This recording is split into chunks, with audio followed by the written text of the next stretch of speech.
It's the 5% of business owners that take it and fill the gap to 100%.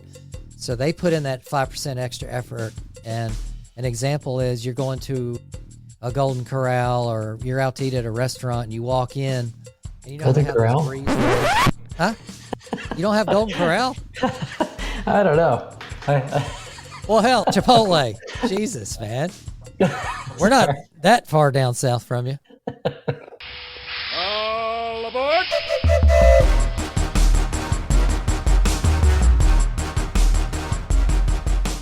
Outdoor service owners, rise and shine. It's time to start fueling your success, one adventure at a time. You know, passion and talent are crucial for any entrepreneur, but they are not enough to ensure a thriving business. Many talented individuals struggle because they lack business acumen. And in this episode, we're going to explore and how to develop that business acumen that can help you make informed decisions, navigate challenges, and build a sustainable business model. Welcome back to Outdoorsy Entrepreneur, brought to you by House Call Pro, where business owners come to explore ways to take charge and level up. We are your host. I am Kevin Fontaine, and this is Patrick Harders. And join us on this journey every Wednesday. Like, comment, and subscribe on our YouTube handles at Outdoorsy Boss. Hey, Patty, what's going on? How you doing, Kevin? Everything's great. I'm having a great day. Yeah, Friday for us here while we're recording and getting ready for the weekend. Yeah, big Friday, awesome Friday. I love Fridays. Yeah. They're the greatest. Why can't we have 5 Fridays in a row? Yeah. Always nice to kind of take the weekend, recharge, get ready to go, plan out the next week. So, you got any vacation plans this summer? Or? This summer, well, we always go to Outer Banks. That's our family vacation, but I'm sure we'll do a Puerto Rico trip or something. Heading to Texas this weekend, actually. Sweet. Yeah, what do you got going on in Texas? ILLI, International Landscape Lighting Institute, where you and I met. And so going there. ILLI. Yeah, I think that's a great program for learning lighting design. All right. Yeah, so in this episode, we want to talk a little about, being passionate business owners isn't always enough. We can only rely on our skill and talent by so much until we fall on our face, start losing money, and before you know it, there's a lot of people that go out of business. I guess the statistics on small businesses is it's pretty scary. I guess they have a lot of businesses fail within the first 5-10 years. Yeah, to hit $1 million almost never happens. I mean, statistically, it's really tough to do. Yeah, it is. And I think a main reason for that is business owners, as you get started and you're in that first 5 years, you don't tend to develop a lot, business acumen. You don't work on this. You just go forward blindly thinking, oh, tomorrow's going to be better because... No, it's not. I'll work harder, and I'll keep working harder. Yeah. So we have to start being smarter as business owners. And that comes from reading books, checking out mentors that you may know in trade organizations, joining clubs, joining places like this on YouTube where you can learn and come into a community of like-minded people that are trying to go where you're going, which is developing yourself into that stratosphere of business ownership where you're just not a number anymore. You're more of a specialist, a trained killer.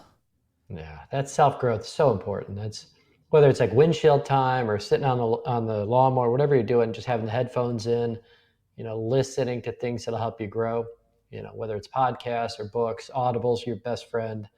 Those are the things that help get you to the next level, is hearing and listening and reading for self-growth.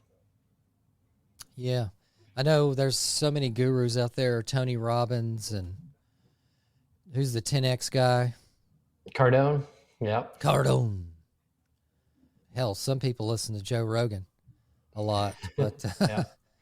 He's got a cool podcast. But, more business related activities as business owners, like Pat says, while you're driving, going to a customer's home or a job site, have some really good ebooks to listen to that talks about how to create a business plan or how to create processes, procedures, anything to work on yourself as an owner that's going to help you be a better person and be a better business owner. It's not all about business. It's about improving someone's personal life as well. Pat, you're going to the gym more often than you used to. Yeah, and I heard a great message last week, just going through this, self-improvement. It was like, why are we looking to be more efficient and make more money? And it's, one of the lessons that this gentleman talked about was like, so that we could have good people that have money, that have more free time, so they could do good things in the society. So it's not just, all bad people running our governments and our institutions. Like, if we get business owners that are freed up in their life, they could do a lot of good around their community and, have a big impact. So, it's a much bigger thing than just being successful and making more money. Yeah, it's almost like as a business owner gets more and more successful, they have more and more responsibility to promote their trade. Yep. And be a beacon of aspiration for their employees to achieve towards, as well as their peers, their community. I know we still do, adopt a highways. I have to clean those 4 times a year. It's a way to give back. We used to do the military, spruce ups for those that are being deployed. We used to do some killer landscape upgrades for them. That was fun. Yeah, frees you up. Yeah, it does. And it gives you a bigger picture of what's important. It's the neighbor, volunteering, and all that stuff. But the only way you can do that is if you have the free time, the money to afford to branch off, maybe start a new business, maybe add on to your business. That comes from the business acumen of preparing what you have now and forecasting what do you want that to become 5 years from now, 10 years from now. What is the game plan going forward that you're going to work on to develop it stage by stage? Because it's not going to happen overnight. Don't expect it to, because things that go fast usually fall flat. So build strong structural things. That's process, procedures, education, and that just takes time. Yeah, and I think we struggle because, most of us who have got this entrepreneurial bug and they get into it and they run their own business, we have skill sets. Like we could talk to people, we could work hard, we could push ourselves to a high level. But the issue gets into, for years, I could have just been, lighting by Patrick, because nobody even knew my company name. I was such a key figure in every aspect of every part of the business that everything ran through me. And it burned me out completely. I didn't want to be that person that every decision had to be made through me. So I had to reinvent and change how we were doing things. I'm sure like you've done that as well, where it's like, it's Kevin's show. And then like, how do you make it so it's an organizational show, an organizational business? And that's the challenge. Yeah. How did you evolve, make that change into, hey, I want this to be a real business? It's enough's enough. I think part of it was, setting a vision for the people around me. And so creating that, like, where could we go, that dream casting of like, what can we actually do? And how does that impact them? Like what's in it for them, for us to grow? So it's not just so I can make money. Right. And then the other thing was actually pushing myself in other aspects. I think the biggest growth we had as a company is I decided to rebuild an old farmhouse. Like took 4 years. It was a mess. Like I screwed everything up you can imagine. But I got so busy in that my team, I'm like, hey, you guys got to take over or we're going out of business. So, because I can't move a house and rebuild it. And so I'm like, my God, good luck with it, guys. Yeah. And, they stepped up to the plate and we almost doubled sales over a 2-year period while I was not able to do things. And that freed me up, but it was something that forced me to step away because, I don't know if it's my ego or whatever it is. It's just like I had trouble letting go of, entrusting people. Yeah, micromanaging can happen. You doubt people, Yeah. you doubt their ability, and that's not good. Well, I thought I could, and usually I feel I could probably do it better than another person doing it. But if I'm spending 10% of my time, on whatever it is, marketing to installing, like someone else who's 80% as talented as I am at something, but they're devoted 100% to it, are going to do it far better than I could ever do it. So it's like, building those people and that structure, and letting go of, us, letting go of us running everything and controlling everything. And even though I'm not a micromanager, I just, you know, I still got caught in that trap. And so I think a lot of us struggle with that. Is like, am I going to send somebody else out to go meet with this real good customer when I know I could close it and they may not, or they may get a smaller sale? So like, then I'm doing everything and it's all running through me. And we have to be able to set up the systems to make them successful and help them to be successful. Yeah, there's an influential author and business consultant, Peter Drucker. I don't know if you Mm-hmm. ever heard of him. He says the best way to predict the future is to create it. Yeah. That's a cool quote. Mm-hmm. And if you feel something, you have something in your vision, you have to plan for it to make it happen. It's just not going to happen. It's not going to fall in your lap. Yeah. Just because you work hard. No. And I think one thing that's inspiring, we talk about having big impacts. I think the number one group we have an impact with is our children. And if I'm going to tell my son, like, hey, I want you to work your ass off in wrestling, I want you to, get amazing grades, I want you to push yourself at a high level, he can't see me like either A, being a dummy and doing, working 18 hours a day and not building and growing an organization. Mm-hmm. So seeing me work smart, but also, being willing to push myself to a high level, so that education is, they watch you. And I want to inspire them to say, like, I know if my dad could do it, I'm going to do the same thing. So Yeah. Yeah, and just as kids, our employees are held to a standard. They're delegated yeah. responsibilities. They need to own up to that responsibility, and there's repercussions if you didn't clean your room or whatever, or if Mm-hmm. you didn't practice for the game coming up. It's the same principle. We provide a house, so business owners provide the structure, the office environment, the platform for them to come and make money. We're giving them that opportunity to make a living and Mm-hmm. hopefully a career. So they need to understand our efforts and what we want and expect of them. And that helps with, we keep going back, standard operating procedures, anything to make it a system, make it a structure, make it easy to follow. And you train that with them and you bring that into your culture. You celebrate things and meetings, goals you set. All that comes together in your culture. And you guys build on that like a snowball. And one really killer thing, especially in service businesses, is what does the company need to make in order to achieve its goals? You can be thinking it could be in a document in your computer, but the best thing is to broadcast it.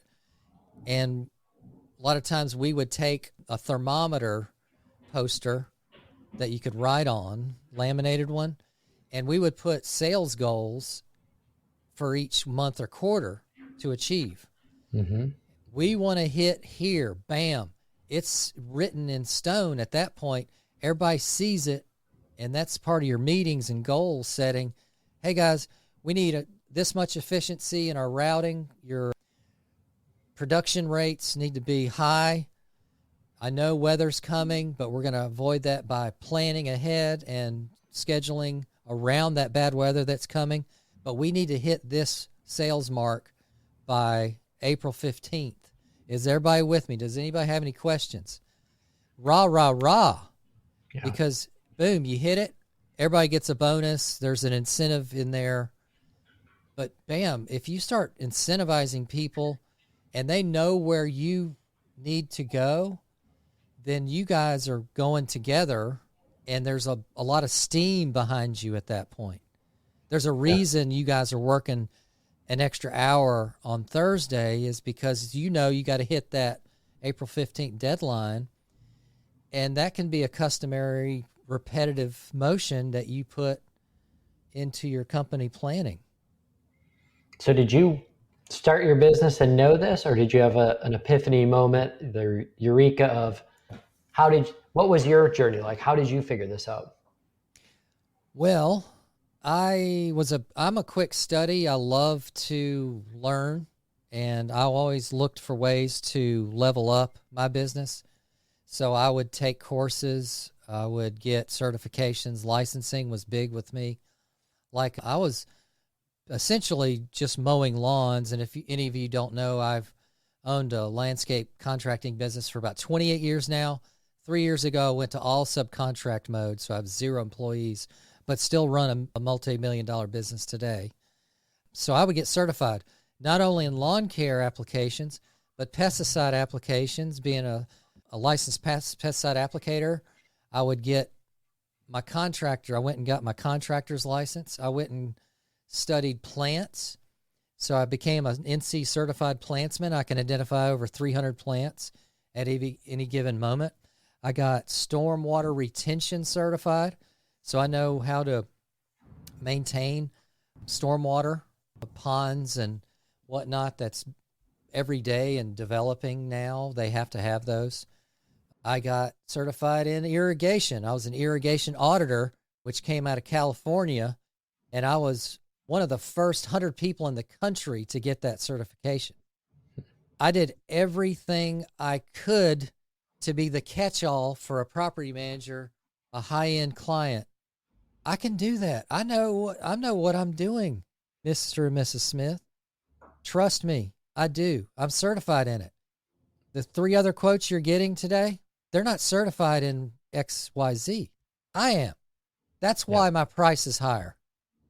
It's that value build and your why and what's the end game for them. What does that mean for them, their benefit? And you're doing all of that on your spare time. Like you're not getting paid to get the certifications. You're not doing it during normal business hours. It's like, hey, once I finish my 60, 70 hours a week, then I'm going and taking that next level. Yeah, you take that next step and you dedicate the time. You have to have that personal time where the door's closed, where you can work on your business. That's tough as you're young. It's extremely tough because you're dirty as shit. You've been helping the crews all day. The last thing you want to do is come and plant your ass in a damn computer chair and stare at a presentation for 2 hours. But you have to do it. You chose to be a business owner, and that's what it takes to keep the doors and the lights on. Yeah, I think that certification is so important. In lighting, I was the same way, where it's just like, I want to be the best at whatever I do. And then, we chose a very narrow scope and just doing landscape lighting. But it was getting every course I could take, everybody I could meet with, even just going out and meeting other businesses that are successful and shadowing them. It's just making sure I had the humility to say, like, I don't know everything. I'm still going, there's so much I need to learn. Yeah, you're installing millions of dollars a year in lighting. How in the hell is that possible? I would have never imagined you could be doing multi-million dollars in outdoor lighting revenue. Are you kidding me? When we were the landscaping, we offered outdoor lighting, but very few people picked it. We didn't push it like we should have. We just, well, everybody else does it. Let's do it. You can get materials at Site One or wherever, a Home Depot. Why not add it on? But we never niched it. We never made it a specialty. We just did it. And that's not the way to do anything. You can't just do something half-assed. You have to fully commit. Hopefully it's a great profession that you're choosing that's going to make you a lot of profit. It's has a, what do they call that? Low exposure to failure. What's that called? I don't know. Yeah. The risk. The risk. Yeah, but those are the things you need to do it. And you don't know what the results are going to be when you're, I always say, like, take a couple steps for improvement. And even if your plan doesn't work out, which usually your plan doesn't, like it's always shifting and changing, but other opportunities open up because you have taken that educational level. Like that's you and I met at ILI, which is Yeah. a great training program for lighting. We talked about in another episode. And, um, you know, as a landscaper and doing lighting on the side, to take an elite lighting training program that was, 5 days and nights, 15 hours a day, that's Across the something, country. yeah, that's something that just shows like, if you're going to do it, let's do it at a high level. Yeah, majorly high level. And it's that risk that you take, that expense that you put on. Your customers don't know that you went to ILI and spent a week and a half there. Yep. But why are you charging me $65 an hour? Well, because XYZ, you are certified, you are licensed. How many outdoor lighting designers are certified by the AOLP in the whole country? Yeah. How many? Maybe I mean, 150? 100. Yeah. I took on getting an LC certification. I think there's 3 of us in landscape lighting that have that in the country. So What's that mean? The LLC? lighting certified, it's through the Okay. IES. And I mean, the book on it is, it's an 8-inch book. It's a 4-hour test. It was 6 weeks of studying for it. It's a complete pain in the ass. Um, but it is that like, hey, how do we justify what we're doing? And I had an attorney get mad at me because he's like, you're charging $200 an hour. And I said, well, let me ask you a question. How much do you charge? If I hired you on as my accountant, what do you charge? He's like, $300. I said, how many accountants are there here in Oakton, Virginia? Well, there's one of me. So Yeah. I'm the only one in the state of Virginia that has all these credentials, all these certifications. Nobody else has that. So if you call anybody else up, you could call a girl out in California, a guy in Florida. That's about it. So, it's really getting to the point that you are the best. And I've got friends that are arborists that are the same way. That they were able to save the ash trees, and they knew the chemicals to put into it to make sure the beetles didn't eat them. But they charge a fortune for it, and they deserve it because nobody else has taken the time to learn and understand what they know. Yeah. So that's huge, guys. Education, getting certified, leveling yourself up so you can be in that blue ocean. What do we mean by blue ocean? Well, in the business world, I see a big ocean out there, and there's a dock or a pier going infinitely to the horizon, splitting two oceans apart. There's a red ocean and a blue ocean. The red ocean is where most of your competitors, maybe yourself, you're at. It's tons of competition. You're all charging about the same. You're all doing about the same thing in service. And you're fighting over customers every day. You're bleeding each other, fighting, competing against each other. Mm-hmm. Whereas the blue ocean side, there's fewer sharks and the clients are bigger, better. They're big whales that you attach yourselves with because you've developed a niche. You can charge more. You're more vastly apt to get a project because you're certified, you're licensed. You idealize and picture a client, and you go for that client because they fit your needs and they don't balk at a higher price than others because they're looking for value solutions. So it's a big mindset change. As me and Pat, when we were young, we didn't think about those things. We just wanted to get work done, get out, charge not much, make a little profit. Hey, I made $5 today. Woohoo! Let's go to Hardee's. But it takes a lot more than $5 to save each week. Save up for a brand new Chevy 3500 that cost $85,000, or a business class that cost, ILI was at least, after you pay for travel and hotel, was at least $6,500. Yep. Are you kidding me? How many people are taking that under their belt? Very few. Like we mentioned earlier, there's 150 potential outdoor lighting designers out there who have the cold certification through the Association of Outdoor Lighting Professionals. So as business owners, build up your business acumen by creating a need for yourself, to your family. Be in better shape. Know your numbers. Develop a financial plan. Talk to your CPA. Start saving money for taxes because they are going to come due. Death and taxes, it's a definite thing. And take the time to step out of the truck. I know you're going to work many hours each week, and that's what we do. But you shouldn't be afraid of that.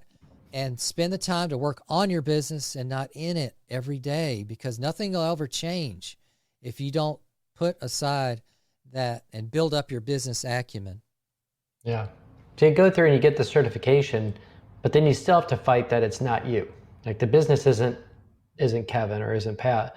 You're then building a company and a culture and building people around, and then getting them to have that same passion to say, hey, I'm sending you to Italy, or I'm sending you to, training courses, certification, design training. I'm taking time and investing in you so that, they can then take what you learn and take that same confidence and deliver that to the customers, because Yeah.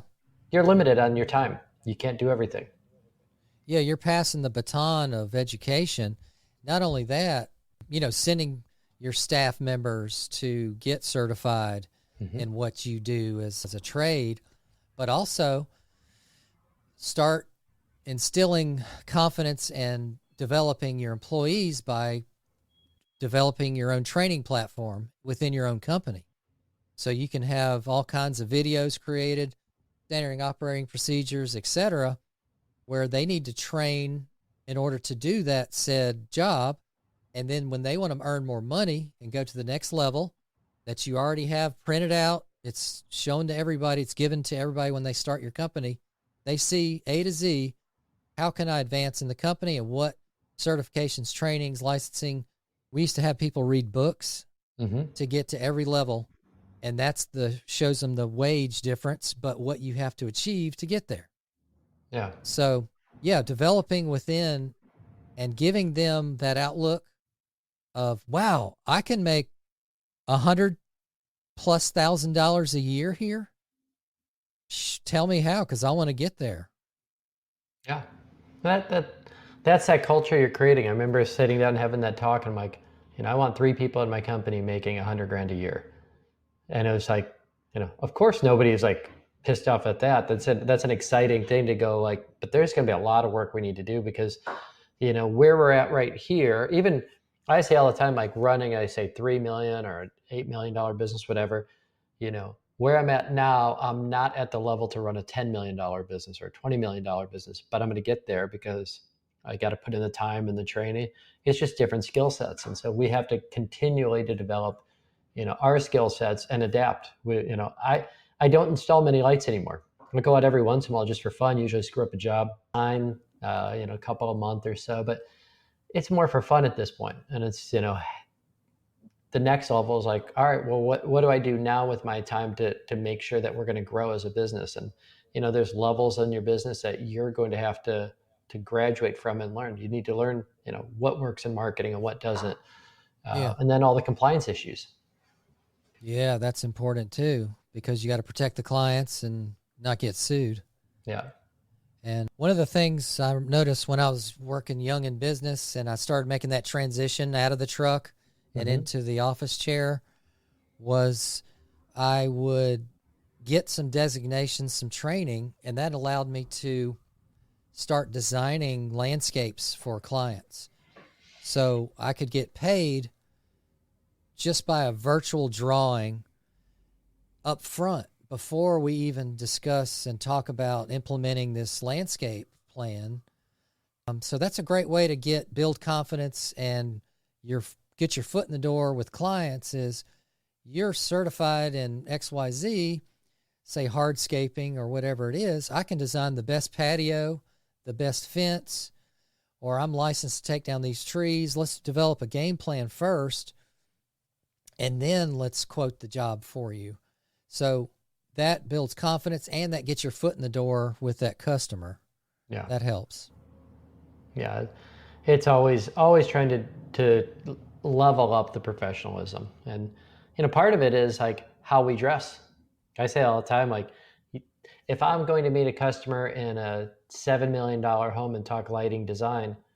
I'm not wearing my Oh my showing up in a gosh. t-shirt. I'm going to dress like a designer. And so it's like how we carry ourselves and even how we act in front of our team. And, there's a whole different level when it's like Josh and I in an old red crappy Dodge driving around thinking we're going to, light the world up, to now there's 10, 15 people that are all watching us. And I had to elevate my professionalism. You have to. That's a big transitional change business owners have to do, because we're so used to the comfort of working so informally. Yeah. Hey, what's up, Dick? What you doing today, man? In the little kitchen area before every day. They're used to just hobnobbing with you, talking bullshit in the morning, when no, people start needing to plan their day. They need to start organizing their trucks. They need to do the safety inspections.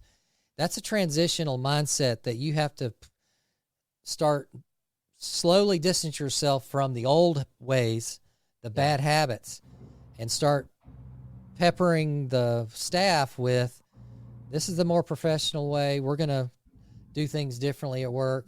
Here's why, if they need an explanation. But the higher the professionalism, the more they're apt to tuck in their shirts at work and not bring in a dirty, torn shirt uniform to work, because they know the importance working on a multi-million-dollar job site, that visibly people see professionalism. I know with our trucks, even when we have a nicely clean truck, which was the responsibility of each foreman to wash their truck at least once a week, a nice monogrammed or decaled truck that's clean, you're putting your safety cones out on the street. You get spotters to back you up. All that, people see that. The customers are opening their drawstring. Hopefully not. Maybe that's later after you make the sale. But no, what is that? The blinds or something? Yeah. What? No. What's the cloth stuff? Drapes, not drawstrings. Drapes. Yeah. People are looking at you before you get to their front door. Yeah. How well you're dressed. You're on time. You have your iPad or notebook in hand. You're prepared. You're bringing a site drawing that you did ahead of time. You know exactly what you're going to talk about. You know that client. You've already Googled them. You know where they work. You've already got some of their information here. You're going to bring that up to them. Who doesn't like to talk about themselves? Your clients. Butter them up, put the lipstick on, and get them to talk and get that conversation comfortable. And you want them to like you as soon as possible. So all this comes from business acumen and having the time to dedicate to improving yourself, your attitude, your manager skill sets. Knowing how to delegate to people and holding them accountable was a big issue when I was early. There's so many things that you can sharpen as owners to become true leaders, true visionaries with a mission, and start making cash every day, all day. Hey, where's my... Yes, where's the cash? Where's the beef? Business owners, we're taking all this risk. Elevate yourself. Make the money that you deserve. Elevate this profession. So what we're doing there that we're talking about to you is we're not only elevating ourselves, we're elevating your team, your company, your brand. You're promoting it to your neighborhood. And then guess what? Your whole trade gets elevated, because that's a big thing.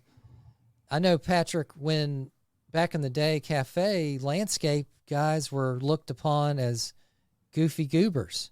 Yeah. How dare you try to charge me for a consult fee? How dare you charge more than $60 an hour? Yeah.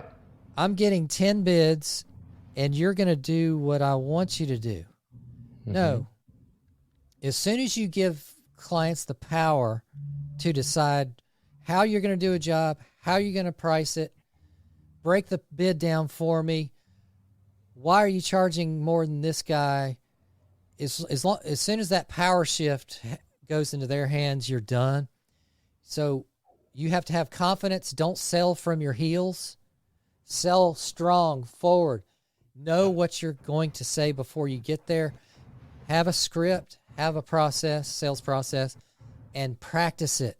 Work out the bugs. And then they sense that. What's that? Bees and whatever else? Bees and dogs can sense fear.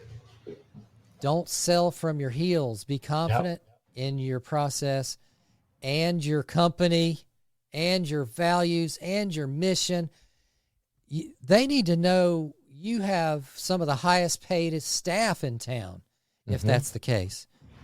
Hey, tell them one of your staff members just bought a house and how proud they are.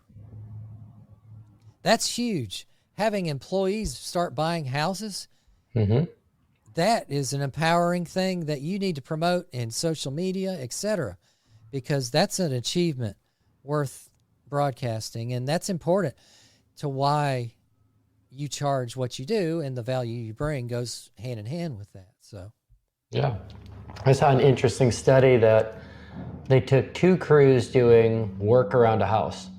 One showed up disheveled, messy trucks, not as professional.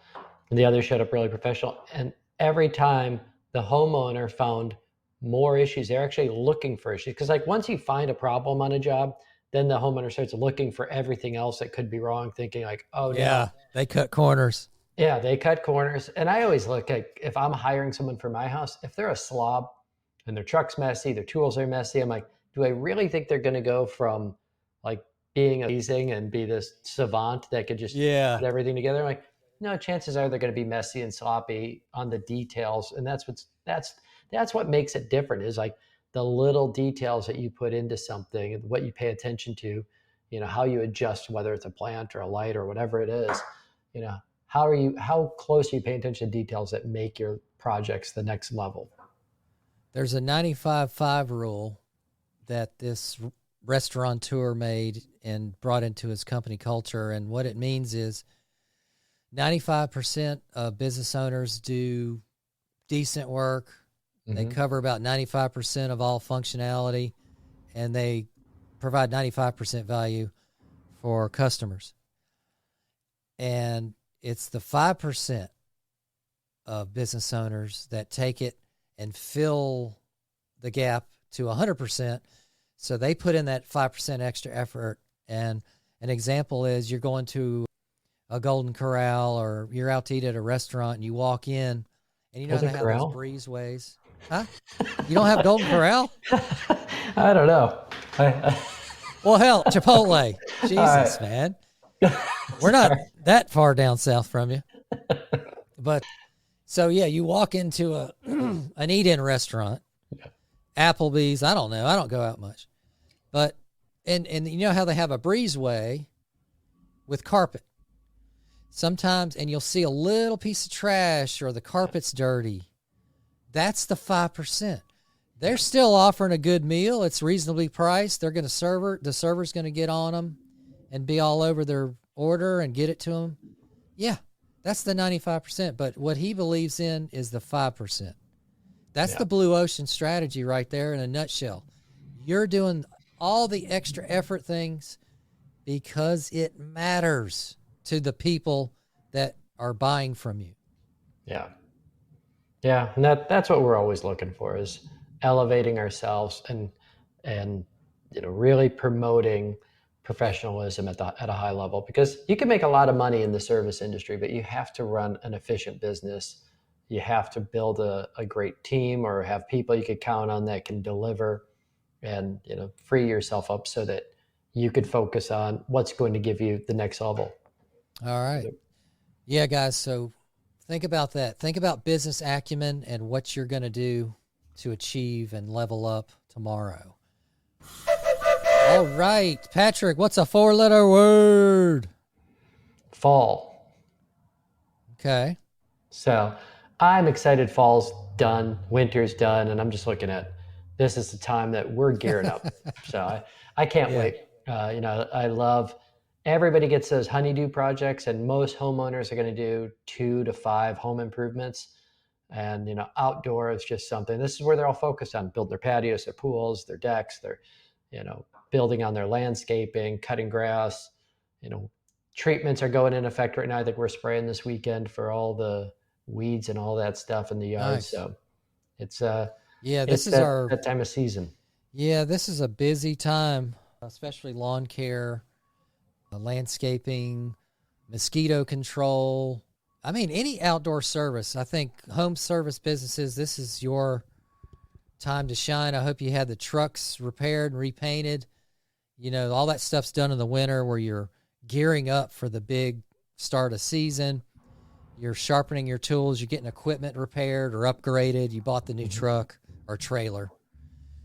Because now you want to bring in those new procedures you worked on all winter, the trainings you provided all winter, and it's time for the show to start. And you want to see employees just booming, making that money, coming in efficient. You want to, now's the time we test our processes and procedures out in the field. Yep. It's exciting. I love it. Love the spring. All right. Oh, I don't know what that happened. All right. That's a great topic. Fall. All right, guys, that wraps up this episode. Make sure you subscribe to our Outdoor Entrepreneur channel on YouTube and hit those notifications and listen to wherever you get your podcast. And check us out on our social media platforms at Outdoorsy Boss. Check out House Call Pro and level up your professionalism. Reduce stress and workload for your business. No more paperwork. House Call Pro, check out the link in the description below. Outdoorsy followers get a special discount by checking them out online. Big thanks to Outdoorsy small business owners. We're all coming together as a community to make this change from just being a run-of-the-mill outdoor service to being a true outdoor service owner. And just as Aerosmith wanted, and you don't want to miss a thing, Pat. Refuel with us every Wednesday, and we can't wait to see you guys. Have a great day. What do you think, Pat? Yeah, I can't wait for next week. See you guys next week. Later, guys. All aboard!